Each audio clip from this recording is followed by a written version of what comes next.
kenapa nih kok Asnawi gak dipanggil? Ya kalau menurut saya explanationnya simple, bahwa Kluivert itu dan juga para asistennya tentu melihat performance dari match-match terakhir. Apakah pemain ini layak dipanggil lagi atau tidak? Walaupun juga diperhatikan progresnya di level klub, tapi dilihat juga performance-nya. Asnawi terakhir kali yang saya ingat main lawan China sebagai kapten tim, permainannya mengecewakan. Dan tidak harus juga tim yang berada di posisi puncak liga itu harus juga pemain-pemain mereka dipanggil. Kalau memang tidak sesuai dengan skema dari pelatih, nggak akan mungkin dipanggil. Jangankan untuk laga, sebelum pemanggilan 27 pemain ini banyak bocoran di sosial media. Iya kan? Ada ini, ada itu, ada ini, ada itu. Penerawangannya Nah banyak. itu iya. Jadi saya pikir kalau main di Sydney, timnas Indonesia bisa mendapatkan 1 poin itu sudah bagus. Kalau bisa dapat 3 poin lebih baik. Dan kita sebagai supporter, ya ini waktunya kita semua bersatu. Ya siapapun yang menjadi pemain, siapapun yang menjadi pelatih, saya selalu katakan ini dan saya konsisten. We have to support. Ya meskipun saya tahu nih, ini saya tahu bahwa banyak juga yang ingin timnas kita gagal.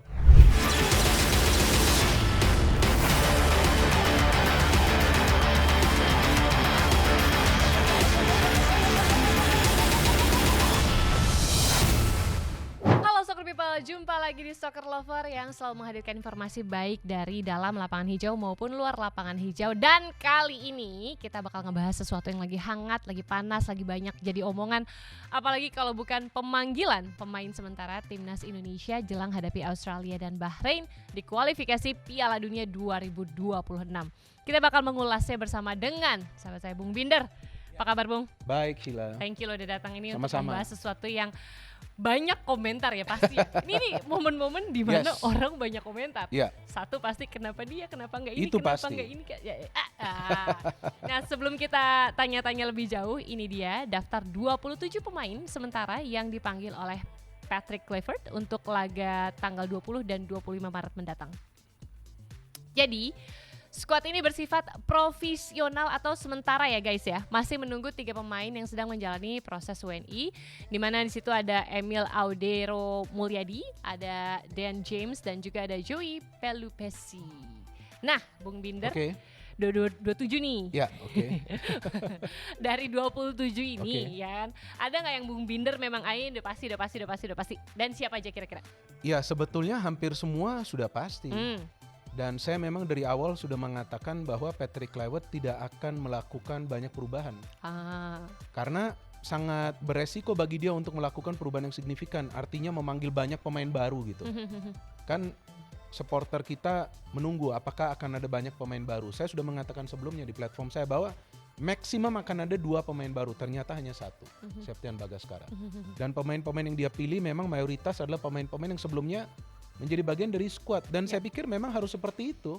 Karena ini national team bukan klub.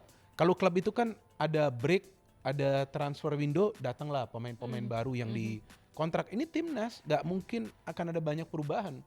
Jadi saya pikir ini adalah 27 gladiators bisa dikatakan. Wah ini petarung semua nih, 27. Tapi ini kan sementara, nanti akan berubah, akan lebih sedikit ya. Mengerucut lagi ya. Menjadi 23 pemain.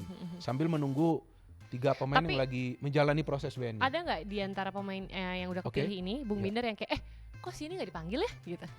Ya saya melihat tidak ada nama Asnawi.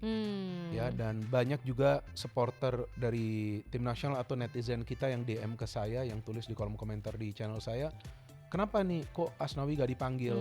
Ya kalau menurut saya explanationnya simple, bahwa Kluivert itu dan juga para asistennya tentu melihat performance dari match-match terakhir. Apakah pemain ini layak dipanggil lagi atau tidak? Walaupun juga diperhatikan progresnya di level klub, tapi dilihat juga performance-nya. Asnawi terakhir kali yang saya ingat main lawan China sebagai kapten tim, permainannya mengecewakan.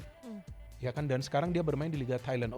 Ini despite of kenyataan kalau dia best 11 ya itu di betul. Liga Thailand. Ya itu faktanya, dia best 11. Ya kan, performa dia salah satu yang terbaik. Makanya. Ya, tapi itu tidak bisa menjadikan jaminan. Ya kan, karena bermain di level klub dengan bermain di national team itu sangat berbeda. Ya kan, tekanannya itu jauh lebih besar pada saat bermain di national team. Ya, dan kita tahu Asnawi ini kan sebelumnya adalah pilihan ya dari Shin Taeyong, salah satu pilihan yang biasa dia bawa. Kadang-kadang bermain sebagai starter, kadang-kadang sebagai pemain pengganti.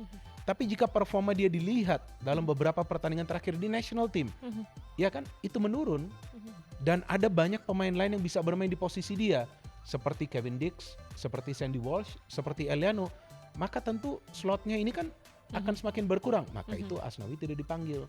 Dan Witan gak dipanggil memang saya sudah expect, karena Witan even in Persija dia sudah tidak bisa bermain, sudah sulit sekali dia mendapatkan menit bermain. Jadi yang saya memang dari awal sudah feeling Witan tidak akan dipanggil, oke, itu ternyata memang tidak dipanggil, tapi Asnawi tidak dipanggil. Saya kaget, tapi kemudian saya riset, kenapa gak dipanggil? Oh, ini kemungkinan karena performa terakhirnya ini mengecewakan. Ada evaluasinya Ya, gitu jadi ya. ada juga banyak pemain lain yang bisa bermain di posisi dia. Jadi oke, tidak dipanggil dulu. Ini kan bersifat tidak dipanggil dulu. Tapi maybe next bisa saja dia dipanggil. Jadi tim nasional ini adalah pemain-pemain yang dipanggil sesuai dengan kebutuhan.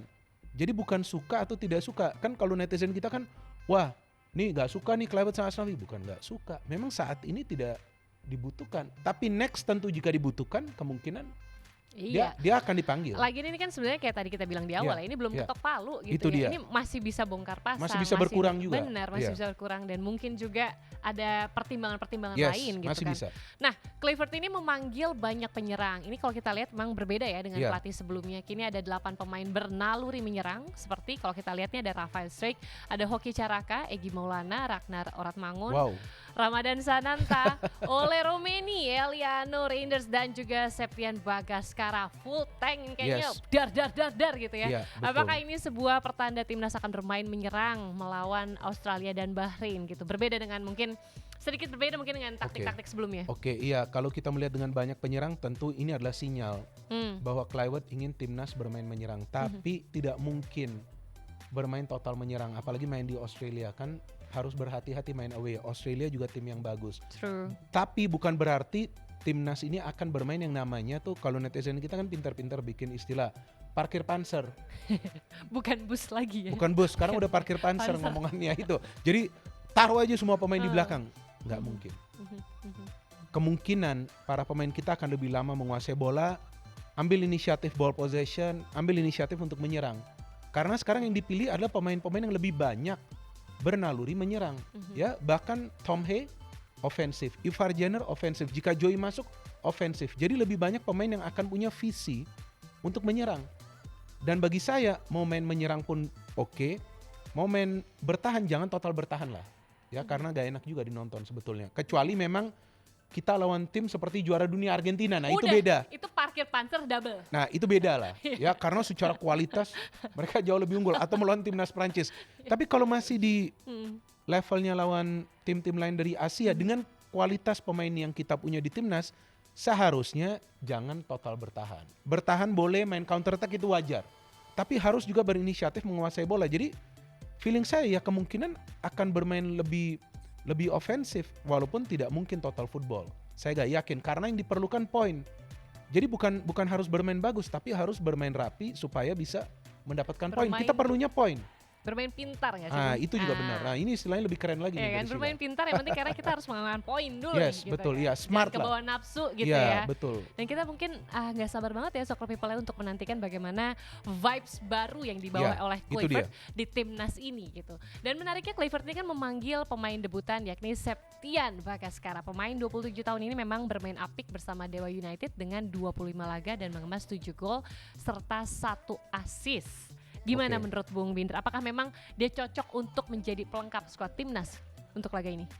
Yang pertama saya tidak yakin dia akan dimainkan dari awal. Menit awal. Ya, karena memang pilihannya ada banyak pemain lainnya yang menjadi prioritas. Sebagai pemain pengganti juga saya gak yakin kecuali timnas kita lagi dalam posisi leading. Leading ya. Karena memang Kluivert tentu sudah melihat lah bahwa pemain-pemain yang lain progresnya seperti apa. Ada Marcelino, ada Struijk, ada Ragnar nanti lawan Bahrain. Kan Ragnar bisa bermain. Lawan Australia kan dia absen. Tapi pemain ini saya pikir layak dipanggil karena ini adalah muka baru. Ya, kadang-kadang muka baru seperti ini kalau nanti just in case out of the blue dia tiba-tiba dimainkan juga bisa mengagetkan para pemain tim lawan. Siapa ini pemain? Ya kan? Tapi bagi Septian sekarang yang penting bukan untuk dia main, bukan juga untuk dia nanti menjadi pilihan utama, tapi yang penting bagaimana dia bisa mendapatkan ilmu dari pemain-pemain diaspora jika nanti dia terpilih sebagai salah satu dari 23 pemain yang nanti kan final draft nih. Dia punya kesempatan emas kali ini terpilih sebagai salah satu pemain. Pemain-pemain diaspora kita kan banyak juga yang bermain di kasta tertinggi. Di Belanda, di Amerika Serikat, ya kan? Ada yang main di Jepang, di J-League seperti Sandy Walsh. Ini momen bagi si Septian dapetin ilmu-ilmu itu. Dan dia di Dewa itu tidak selalu sebagai starter. Itu poin saya. Jadi kalau dia dimainkan sebagai pemain pengganti, tiba-tiba dia jadi super sub, kan bisa juga. Memungkinkan ya. Tapi somehow nih aku nangkepnya, apakah Bung Binder sebenarnya you're about to say that you doubt him kalau kualitasnya udah sama main lain gitu? Iya jelas. Saya masih ragu. Karena kan Septian ini belum pernah membela tim nasional Indonesia. Iya sih. Mentalnya itu akan sangat beda pada saat dia harus bermain bagi timnas. Apakah dia kuat atau tidak? Itu yang saya masih ragu.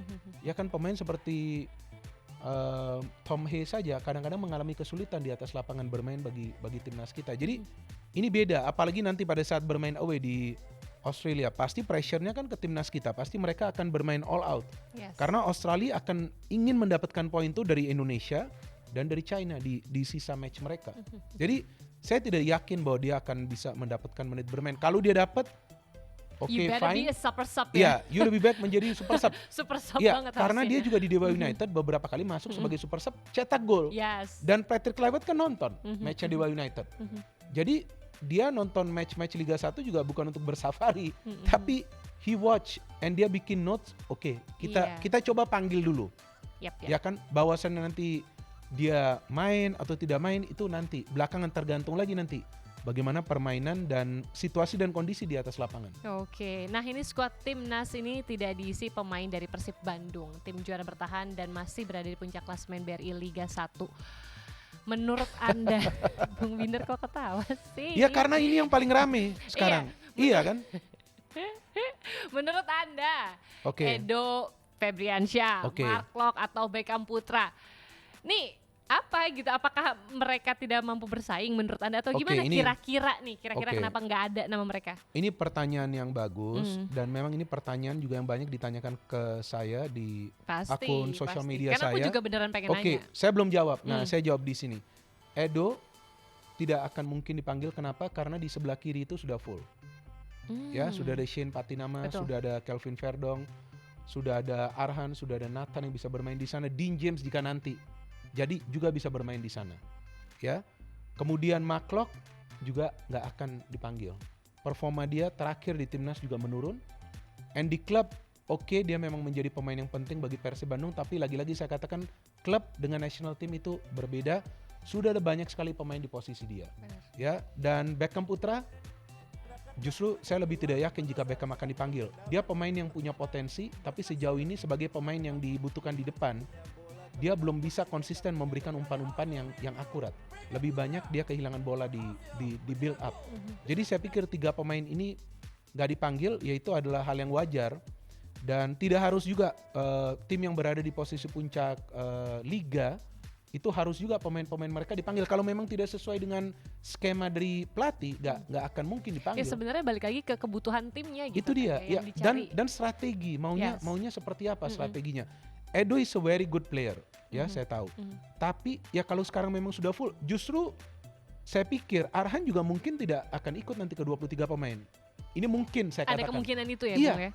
Karena kalau kita melihat performa dari Arhan, ya tidak sebegitu baik dalam beberapa pertandingan terakhir. Lah dia bisa memberikan kontribusi dari lemparan ke dalam. Tapi selain itu, saya nggak ngelihat sesuatu yang berarti. Dari segi energi bagus. Saya kan harus fair ya, memberikan analisa ya. Karena saya kan pengamat. Jadi saya harus fair, saya harus balance.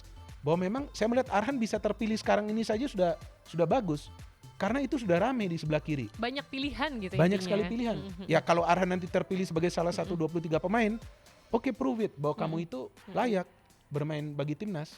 Ya mungkin juga nanti Arhan diharapkan juga kembali kasih throw in yang jauh. Mana tahu kita bisa cetak gol kan. Betul. Nah ini nih kalau kita ngomongin tadi kan Bung sempat bilang ya beberapa pemain seperti Septian tadi tidak yakin untuk dikasih menit awal untuk gitu saat ya ini, untuk saat ini gitu ya. Iya. Nah tapi kita juga mau ngomongin laga nanti ini kan diprediksi menjadi panggung debutnya Ole Romini. Iya. Nah kalau dia gimana Bung? Seberapa besar peluang Ole ini jadi starter? Saya punya harapan besar ya terhadap Ole Romini karena timnas kita kan butuh striker ya, Mhm. dan sekarang dapatlah striker diaspora oleh Romani. Kalau saya berharap dia bisa bermain dari awal, dan Ole ini sebetulnya kan tidak harus bermain sebagai striker loh. Mhm. Dia bisa bermain di sebelah kanan juga sebagai penyerang sayap. Jadi bukan tidak mungkin kalaupun dia dimainkan, dia akan main di sebelah kanan sebagai penyerang sayap. Dan Marcelino mungkin main sebagai free roll ya, bermain di tengah. Jadi kalau feeling saya Ole akan dipasang dari awal. Dan kalau soal dia bisa adaptasi atau tidak, ya kalau pemain yang berkualitas tidak akan butuh waktu lama. Kita Tom Hay, harapkan Jay seperti Itzes, itu. Ragnar Oratmangun, Mhm. Sandy Walsh, Martin Paes main langsung kasih kontribusi. Nah, Ole karena dia sekarang bermain di Inggris, di Oxford, itu plus point karena dia mendapatkan menit bermain. Artinya tentu match fitness dia akan bagus. Ya, stamina dia akan bisa dijaga. Tapi lagi-lagi dia bisa gak nanti tune in because he's a new player dan dia di depan loh. Itu yang Exactly. kita butuhkan kan untuk timnas menang kan gol. Nah, artinya dia harus bisa tune in dengan player yang lain. Nah, Ole yang saya harapkan bisa mendapatkan banyak masukan dari pelatih, dari teammates-nya, dari rekan-rekan yang lain. Sebetulnya timnas nih mainnya seperti ini loh. Kamu harus begini, harus begitu. Supaya dia tidak butuhkan waktu lama karena dia pemain yang paling diharapkan untuk bisa mencetak gol. Karena kita butuh pemain seperti dia di lini depan. Dia bisa bermain sebagai striker murni, bisa bermain sebagai inverted winger. Jadi saya pikir Ole akan starter dan bisa juga dia mencetak gol. Kenapa gak mungkin? Kalau dia mendapatkan supply bola, dia dapat support, bisa aja. Jadi nggak sabar banget nih menantikan laga berjalan Itu ya. dia. Ini jangankan untuk laga.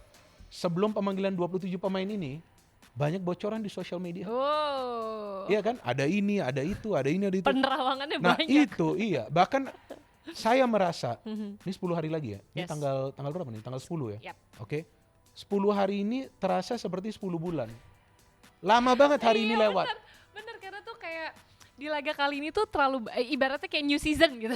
Karena iya, breaknya lama. betul, dan kayak semuanya baru gitu kan. Betul, Nah, betul. dari pelatih vibes-nya Iya. baru, pemain yang dipilih Yes, baru, strateginya benar, kayak benar, baru, sekarang betul. banyak penyerang. Iya. Mau mainnya kayak gimana nih gitu Itu yang kan. kita tunggu. Yang saya harapkan mainnya itu taktis. Ya. Ya. Tentu saya harapkan juga janganlah parkir Panzer itu di belakang. Iya dong. Iya. Kita punya banyak Kita pemain. pengennya gitu. Iya, kita punya banyak pemain yang berkualitas tapi Yes. tidak harus juga total menyerang. Iya. Tapi ambil inisiatif, kuasain bola lebih lama, ganggu opponent player, ganggu pemain-pemain tim lawan biar mereka gak tenang mainnya gitu. Itu yang saya harapkan. Kemarin-kemarin kita kan berharap bahwa kita pengen nih lini depan kita diperbanyak gitu segala macam. Iya. Sekarang udah banyak Udah pilihan. banyak ini. Iya. Nah, tapi nggak kalah seru juga kalau kita ngomongin persaingan di lini belakang. Iya, betul. Ini juga panas. So kalau Paul contohnya ada 3 pemain yang berposisi full back kiri. Ada Iya. Calvin Verdong, ada Iya. Patinama, ada Arhan, ada Nathan. Iya. Juga bisa ditaruh di kiri gitu ya. yes. Ini belum ditambah ada Itu. Dan James jika nantinya bergabung. Lalu full back kanan ini Yes. ada Sandy Walsh, Kevin Dix, ada Eliano. Nah, apalagi di back tengah nih udah ada 6 pemain yang bersaing juga. Ini kayaknya dar-der-dor gitu Bung kalau bahasa anak sekarang. Karena memang stok pemain paling banyak di defense gitu. Secara Iya. keseluruhan. Nah ini ya kalau misalkan kita ngomongin nih ada pemainnya di back tengah sendiri, Oke. ada 6 yang tadi aku bilang itu. Kalau kita inget-inget ada Itzes, ada Hilgers, Rizky Ridho, Justin Hapner, Muhammad Ferrari, Jordi Amat. Kalau Bung Binder pelatihnya, Oke. Bung Binder naruhnya di mana tuh? Kalau saya pelatihnya, Yes, saya akan menaruh 3 center back. oke. Kalau Siapa? saya pelatihnya, Jay Itzes for Itzes? sure, Aha. Rizky Ridho, and Miss Hilgers. Oke. Kalau 3 center back ya, 3 kalau center back. pilihan saya kan 3 center back. Kenapa saya katakan 3 center back? Karena kita harus menyulitkan para pemain Australia itu pada saat mereka kasih crossing tinggi. Australia mainnya tuh crossing tinggi. Jadi kita harus punya lebih banyak pemain di tengah. Kalau kita punya 3 center back, maka potensi bagi Australia ciptakan peluang dari crossing itu akan semakin kecil. Jadi kita sebaiknya main dengan 3 center back. Tapi ini kan kalau saya menjadi pelatih. Ya, karena Alex Pastur pun, asisten dari Patrick Kluivert pernah mengatakan, kalau formasi itu sebetulnya bukan sesuatu yang krusial. Mau main formasi pakai 9 pemain bertahan pun, ya saya mainin itu 9 pemain bertahan, yang penting bisa menang. Iya. Iya kan, itu maksudnya. Tapi cara lain adalah bagaimana taktiknya itu bisa berjalan di atas lapangan. Jadi kalau saya memilih 3 center back, bukan karena stoknya banyak, tapi kita punya banyak pemain bagus di Exactly. pertahanan. Tapi kalau misalkan ngelihat kayak gini nih, melihat kedalaman skuad jantung pertahanan Oke. timnas sih pede ya.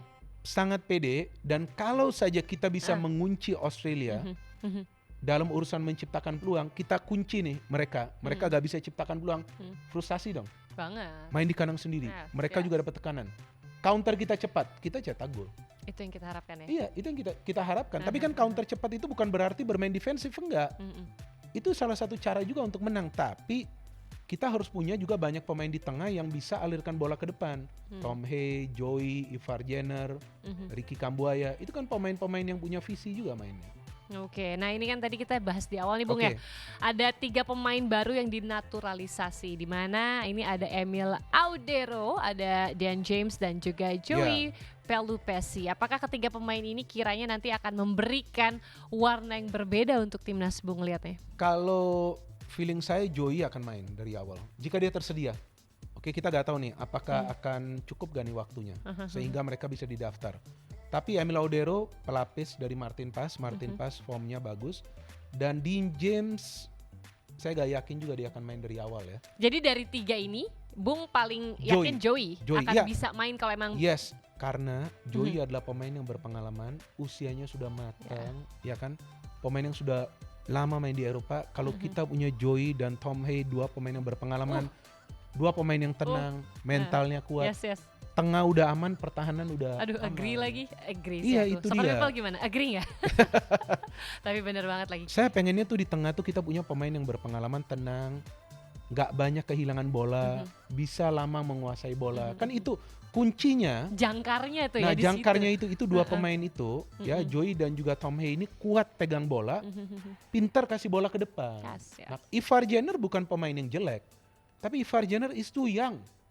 Ya kan, tapi kalau soal fisik, soal counter pressing, Joey ini pemain yang pas. Maka itu akhirnya dipilih Joey pada saat Jairo belum bisa. Kan ada Jairo tuh sebelumnya juga diambil Joey. Banyak yang mengatakan panik. Ini PSSI panik, saya pikir gak panik. Ya mereka lihat Joey yang juga bisa nge-tune in dengan Tom Hay, karena Tom Hay ini kan butuh pelindung. Ya kalau dia punya pemain yang lebih berpengalaman seperti Joey, akan membantu dia juga. Nah ini selain kita ngomongin pemain yang seru, pelatihnya, makanya ini dinanti-nantikan banget karena pelatihnya juga seru untuk dibahas gitu ya. Ini yang terakhir datang gitu ya. Dan yang kayaknya akan mencuri perhatian juga adalah kehadiran dari penasehat teknis Jordi Cruijff. Ini gimana menurut Bung Minder? Ya sebetulnya selain Jordi kan sudah ada 4 pelatih ya sebelumnya ya. Ada Patrick, ada Danny, ada Gerald yang lebih awal, kemudian kita lihat sekarang ada Jordi Cruijff. Jadi artinya sekarang ada Alex Pastoor juga, artinya sekarang ada 5 pelatih timnas Indonesia. Dan saya melihat Jordi Cruijff ini seperti penasehat teknis yang akan mengawasi para pelatih ini, 4 pelatih ini. Ya kan, jadi dia yang akan memberikan saran dan juga tentunya nasihat kepada Patrick Kluivert dan juga asistennya jika nanti ada sesuatu yang tidak berjalan dengan baik dalam permainan timnas Indonesia. Jadi saya melihat Jordi Cruijff ini seperti kepala sekolah gitu ya. Jordi Cruijff sebagai kepala sekolahnya timnas kali ini ya. Iya, kayak begitulah. Ya seperti itu. Meskipun saya kira dia akan menjadi dirtek. Karena posisi dirtek kan masih kosong. Tapi selain itu juga dia juga ditugasi untuk nanti mencari direktur teknis. Nah that's why I'm still waiting. Saya masih menunggu informasi yang saya belum dapat. Saya gak tahu Sheila sudah dapat atau belum. Sebetulnya biasanya di netizen lebih cepat bocornya. Nah itu maksudnya Jordi Cruijff ini dikontrak berapa lama, ya kan, dan dia dikasih tenggat waktunya ini berapa lama untuk mencari direktur teknik. Nah itu yang saya lagi nunggu informasinya, tapi sejauh ini saya belum dapat. Dan apa planning dia sih sebetulnya sebagai penasihat teknis, karena penasihat teknis adalah posisi yang sangat penting, krusial banget, sangat krusial, karena dia harus mengawasi nih pelatih-pelatih ini nih, bener gak kalian nih strateginya seperti ini. Kalau nanti akan ada evaluasi, yang perlu mengevaluasi dia. Betul. Karena dia kan sebagai technical advisor, jadi dia juga penting. Nah bagusnya dia juga punya pengalaman as a player, as a direktur teknik juga sebelumnya di Barcelona. Tentu dengan Kluivert, dengan pelatih-pelatih yang lain hubungannya baik. Kita tahu dia adalah anak dari legenda Belanda, betul. Dan dia juga direspek dimanapun di dunia sepak bola, sosok yang rendah hati, dan kita harapkan dia bisa memberikan masukan. Ya meskipun untuk first match kayaknya waktunya singkat ya lawan Australia. Mungkin setelah lawan Australia, jadi akan ada tambahan pelatih. So kalau saya berpikir PSSI ini persiapannya memang luar biasa. Perlu kita akui menurut saya.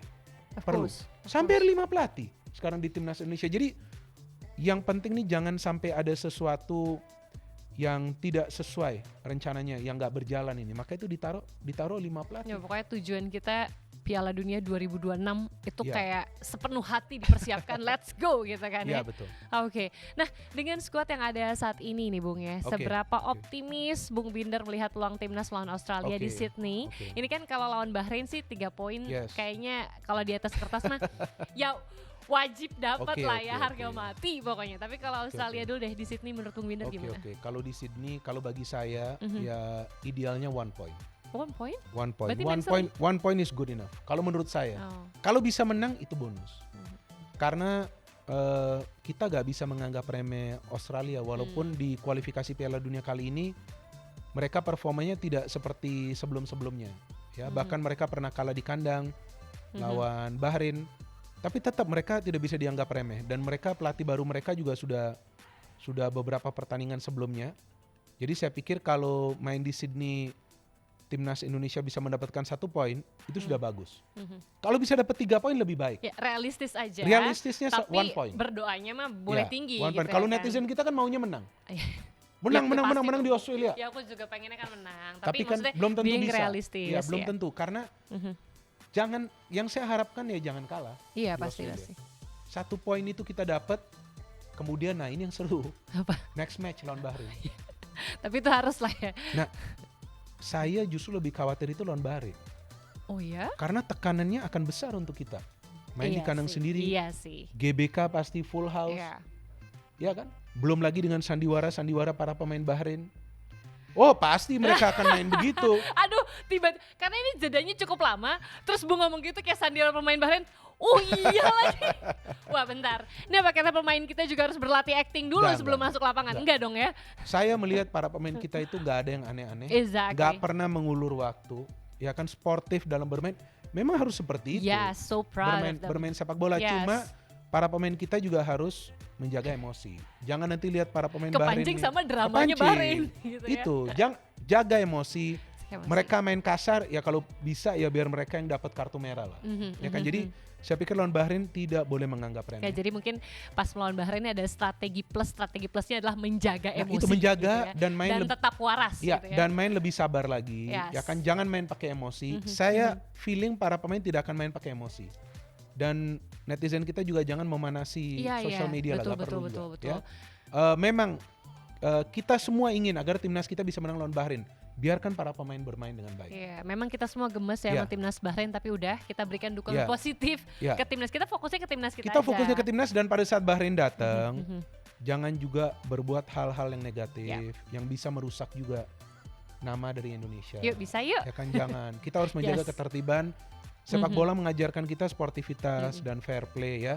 Kalau Mhm. para pemain Bahrain pada saat itu main di Bahrain mereka memang bersandiwara apa? Ya Udah. udahlah gitu ya. Itu memang mereka seperti itu mainnya. Di Yes. Australia mereka menang Mhm. sampai ada yang joget-joget juga di sana pada saat itu. Iya. Untuk bisa memancing para Now pemain it's Australia. time to prove. Sekarang ya kan? kita yang penting Mhm, fokus mhm. dalam hal teknis, menang lawan Bahrain, tapi jangan menganggap remeh mereka juga. Yes. Dan saya yakin Patrick Kluivert, asistennya, para pemain Indonesia tidak mungkin menganggap remeh Bahrain. Mereka juga tetap akan berhati-hati lawan Yes, Bahrain. ya. Karena Bahrain juga tahu mereka bisa dapat poin juga lawan Indonesia.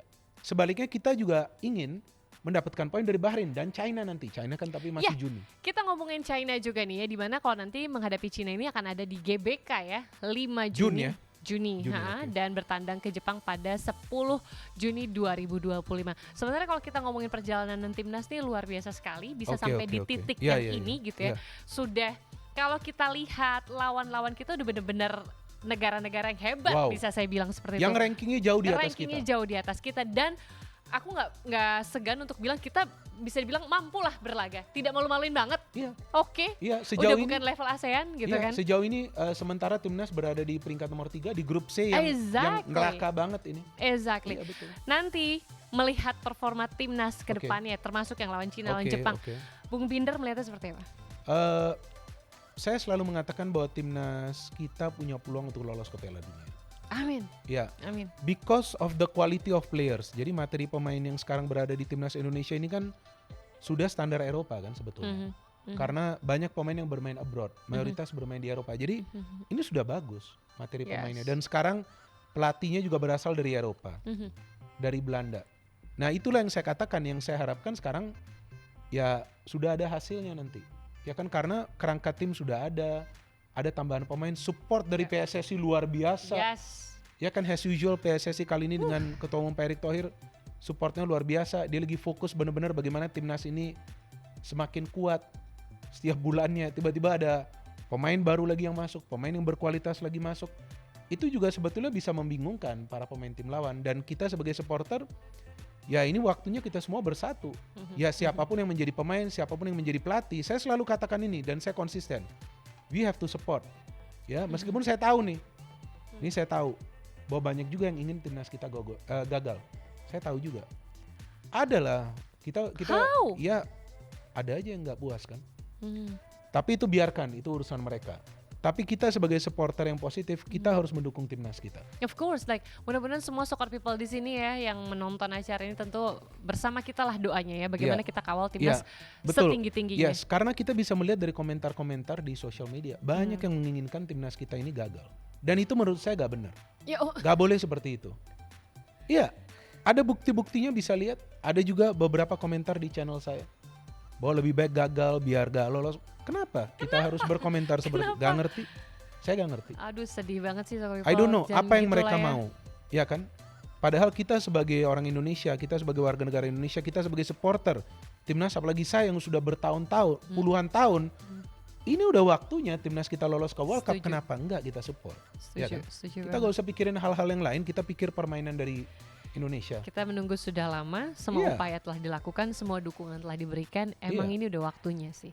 Ini jalannya sudah ada. Ya kan? Jadi jangan kita mengganggu mereka, ya kan? Dan kita harapkan supporter tertib di stadion, apapun nanti hasilnya. Betul. Kita support lah. Kita tunjukkan kepribadian negara kita yang baik gitu ya. Bagaimana? Dan kurangilah itu toxic comments. Gak perlu juga. Setuju banget. Ayolah untuk timnas Indonesia lolos Piala Dunia 2026. Oke, ini menarik banget ya pembahasan kita kali ini Soccer People. Tentunya kamu, aku, kita semua akan menunggu update terbaru timnas Indonesia jelang berlaga di kualifikasi Piala Dunia 2026. Siapakah kira-kira ya pemain yang akan akhirnya masuk di 23 orang itu gitu ya. Semoga timnas Garuda dapat memetik hasil maksimal di sisa laganya. Bung Minul, thank you banget waktunya. Sama-sama Sheila. Bareng Soccer Lover. Soccer People, kita jumpa lagi lain waktu. Ingat stay positive. Oke, sampai jumpa lagi ya.